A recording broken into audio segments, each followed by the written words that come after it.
এই শক্তিশালী দোয়াটি না পড়ে কখনোই ঘুমাতে যাবেন না, কারণ কিয়ামতের দিন এটিই হতে পারে আপনার একমাত্র মুক্তির উপায়। রাসূলুল্লাহ সাল্লাল্লাহু আলাইহি ওয়াসাল্লাম বলেছেন, কিয়ামতের দিন আল্লাহ সেই ব্যক্তিকে শাস্তি থেকে রক্ষা করবেন যে ব্যক্তি এই দোয়াটি পাঠ করবে। এটি অত্যন্ত সহজ দোয়া, কিন্তু অনেক মুসলিমই এখনও এটি জানেন না। দোয়াটি শেয়ার করার আগে অন্তত একজন প্রিয় মানুষকে ভিডিওটি পাঠান, কারণ একটি দোয়া শেয়ার করাও হতে পারে বড় সওয়াব।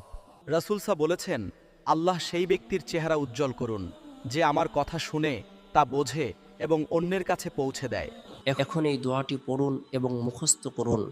আল্লাহুম্মা কিনি আযাবাকা ইয়াউমা তাবআতু ইবাদাকা। অর্থ, হে আল্লাহ, আপনার আযাব থেকে আমাকে রক্ষা করুন যেদিন আপনি আপনার বান্দাদের পুনরুত্থিত করবেন। আমিন। এই দোয়াটি নবী করিম প্রত্যেক ফরজ সালাতের পরেও পাঠ করতেন, তাই এটিকে আপনার প্রতিদিনের অভ্যাস বানান।